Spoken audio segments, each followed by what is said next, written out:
this Enchanting temple, and then we will also proceed to Masjid Kampung Kling and Kuil Niaga after that to Christchurch. So just some reminders, we are going to different houses of worship, so as we are entering and exiting each place, we require that you maintain a respectful demeanor in each place and try to keep within this group. If you wander off, we will not be able to find you because we have quite a few participants today. We are not going to take very long in each place, maybe about 20 minutes to half an hour. And if you have any questions, you can save it for the end of each tour, each section. Yeah, if you would like to leave or you need to go somewhere else halfway through, you can just let either me or JJ know. And yeah, so we look forward to seeing you guys at the end. For that, I will introduce our guide, Mr. Lee.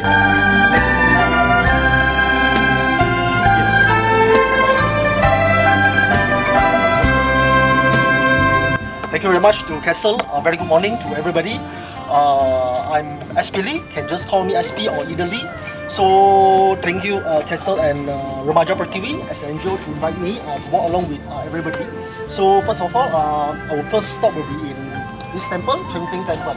So Enchanting Temple actually this year is 353 years for the temple, and actually me myself also am the members of this temple.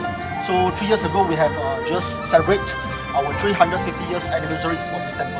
So Enchanting Temple, if you heard about, just now I mentioned that it's over 350 years. It's a very quite old, right? So actually it's not the oldest temple in Malacca, but in Malaysia. So in Malacca, we do have the oldest Chinese temple, it's the Enchanting Temple in Malacca, and later on, we will drop by in the oldest Hindu temple in Malaysia, also located in Malacca. Okay, so I think Malacca is a very good place, very historical places. So first of all, I would like to maybe a little brief introduce for Enchanting Temple. So as we know, Malacca was founded by Paramaswara, okay, a Paramount Prince, okay, so came to Malacca and he founded the Malacca Malay Sultanate in Malacca. And after that, since 1511, Malacca was invaded by the Western power. So the first Western power is by the Portuguese, and then follow it the Dutch, and then the British. And after that, during the World War II, Malacca was conquered by the Japanese power, Japanese military. Okay, for 3 years, 8 months. After that, the British came back, and Malaya was independence in 1957.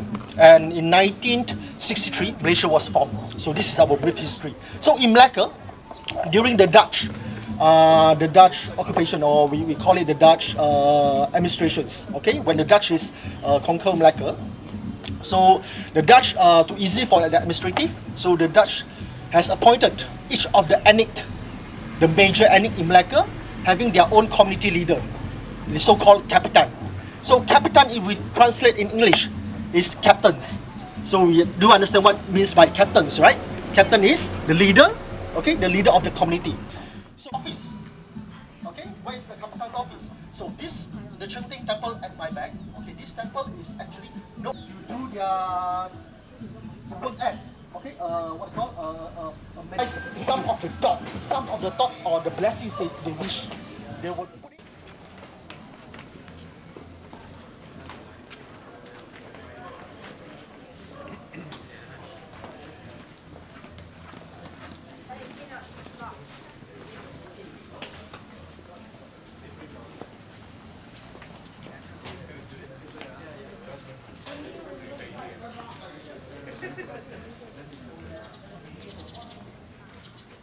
How many people does today?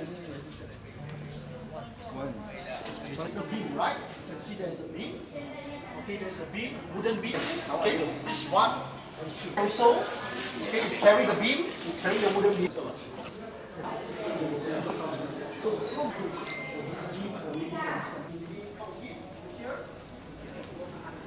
on the paper. Okay, so that's why I want to. There's a phoenix, phoenix.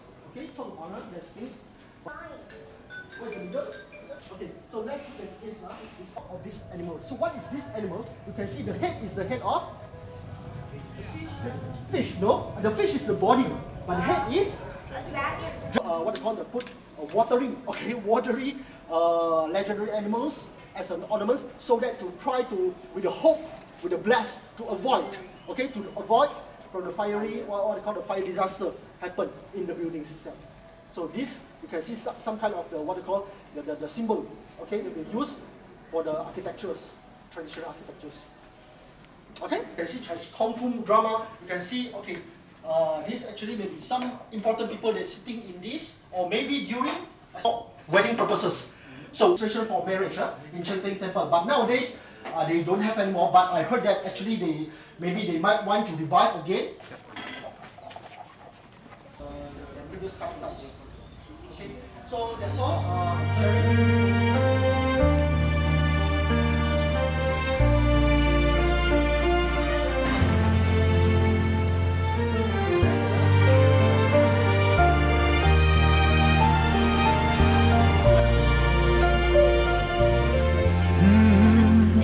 يا من صليت بكل الأنبياء، يا من في قلبك رحمة للناس، يا من ألفت قلوبا بالإسلام، يا حبيبي يا شافعي يا رسول الله بأمي وأبي. So white colors actually is a Chinese character of 喜，喜欢的喜。C is happy or happiness. Muhammad, ataita bisalam. Ini berapa tahun? Antara 200 ke 300 tahun. Saya dah tugas ni hampir 27 tahun. Saya ni nama saya Haji Salim lah. Asal orang sini. Tugas dah ada hampir 27 tahun. Saya dapat ni info pada orang-orang tua dululah. Amir mother, datuk-datuk dululah. Dulu masjid Kampung Keling ni tahun 30-an orang India Muslim yang takbir masjid ni. Amir father, Amir datuk cakap dulu orang kalau ada function sini makan pakai daun pisang. Haji Salim now is 61 years old. So why here being called as Masjid Kampung Keling or the Keling village mosque? Okay, actually the word Keling in the old days is don't have any negative influence. It's not negative. Actually, it's a neutral word. It's a neutral word. Keling means to the Indian community in the old days. It's a neutral word. It's not having any negative connotative. So in the old days, around this area is what they call the Indian Muslim area. So most of the Indian Muslim, they came to this mosque to doing their prayers in this mosque. Martial arts performance or martial art place.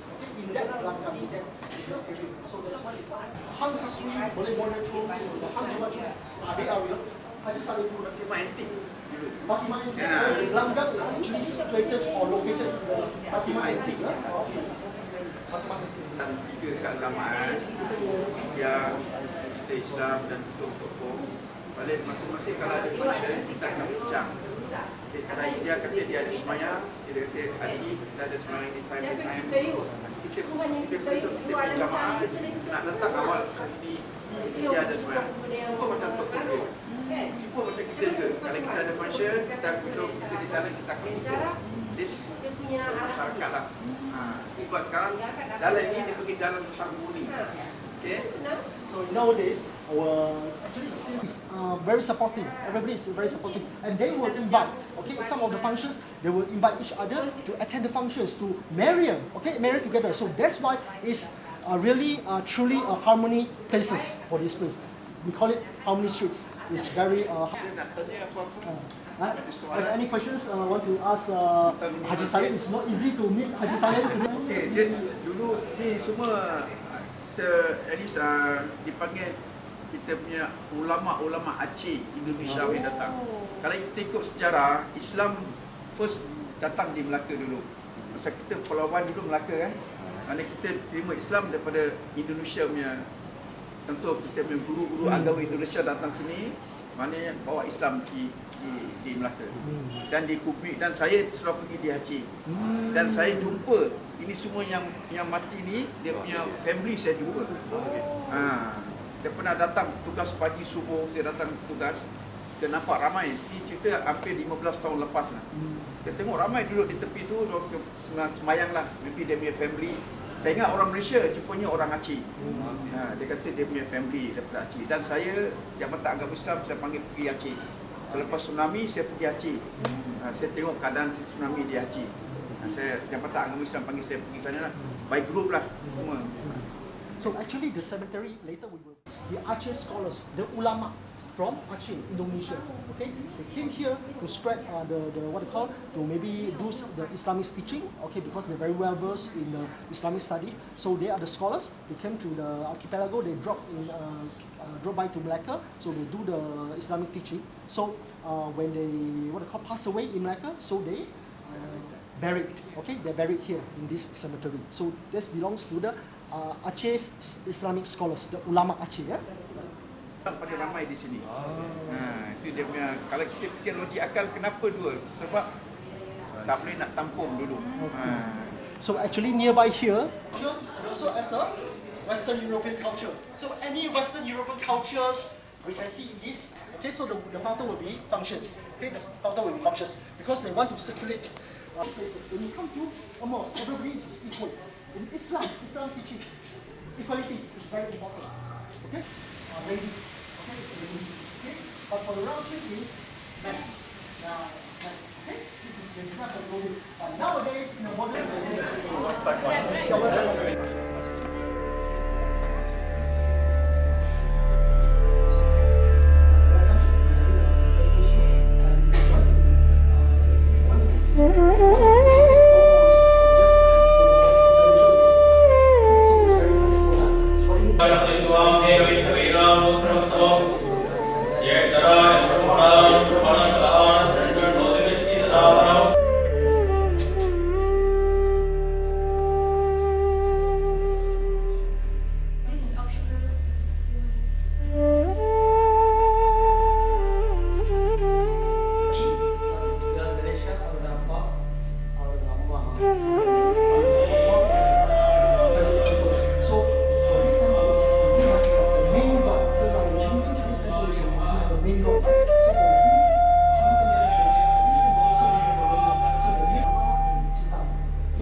whether you all still remember what I'm saying just now, what I'm sharing just now, what? Also for as an office or administration's officer for the capitans. So in the Dutch, Malacca Dutch era, we have 10 capitans. After the how to say prominent contributions.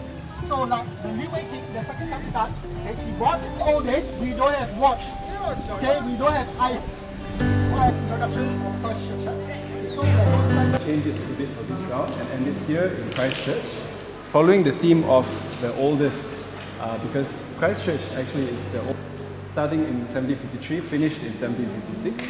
So that will make it, if you want to say it's about Christchurch, they were using the church on the hill, the one that's in ruins now, and they used it as their main place of worship. They call it both Anglican Centre denomination church. You can see it's 80 feet long, 42 feet wide, and 40 feet high. And so, because the Dutch Reformed Church, and the first, so you are sitting inside now, it's all painted white, right? And outside is painted red. So, what is the blue color? Is it supposed to be white and red, or is it supposed to be white? Because if you look at some photos previously in the earlier 1900s, like before World War II, photos of this church is white, it's not red. The red color is the original lateral stones. So when they first built the church, using the lateral stones, they found the red color of stone.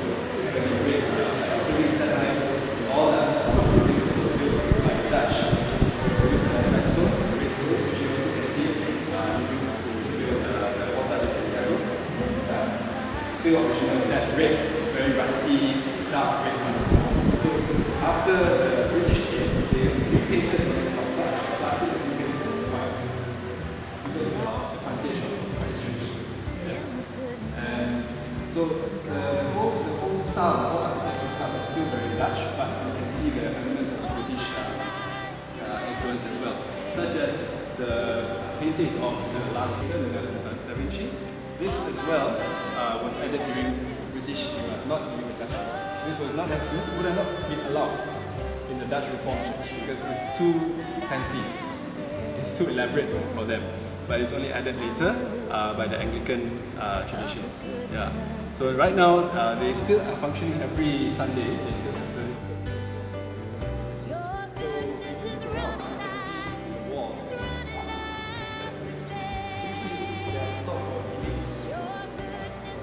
But if you notice on the floor here, there are very big stones, and these have been carved. Now these are actually gravestones. That means there are people buried in these places. Yes, they were used as burial spaces. And then in the Dutch Reformed tradition as well, they just bury them in the church and use them as a floor stone. Yeah.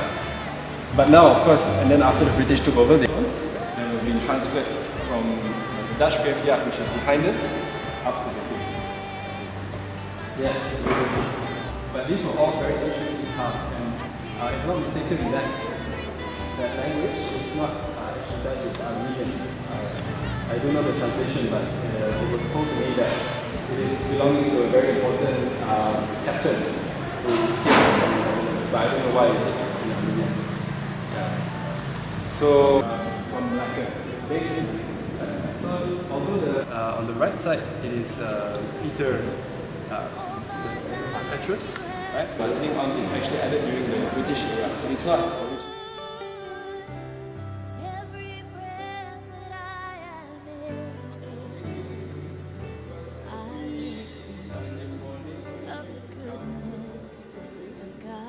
I think this is many times our own place, our own city. We don't have the opportunity to just enter different houses of worship, especially if we are not belonging to that particular religion or faith.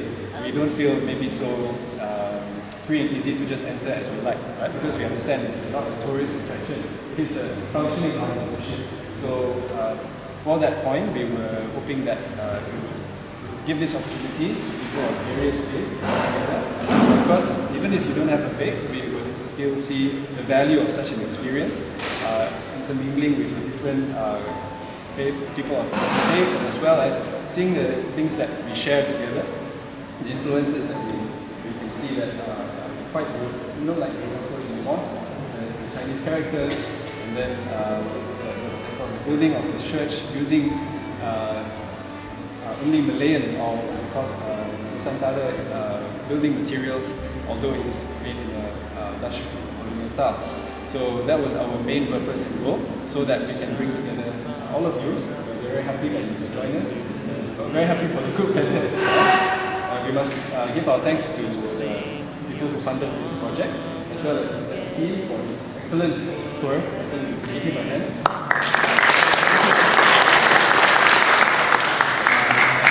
All of you for being patient, and if we have any future events,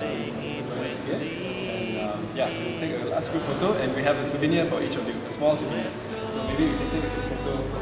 Yeah, here it's at the front.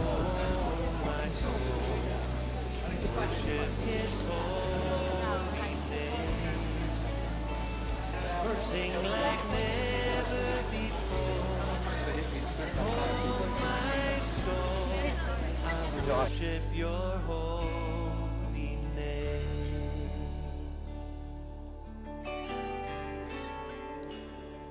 Your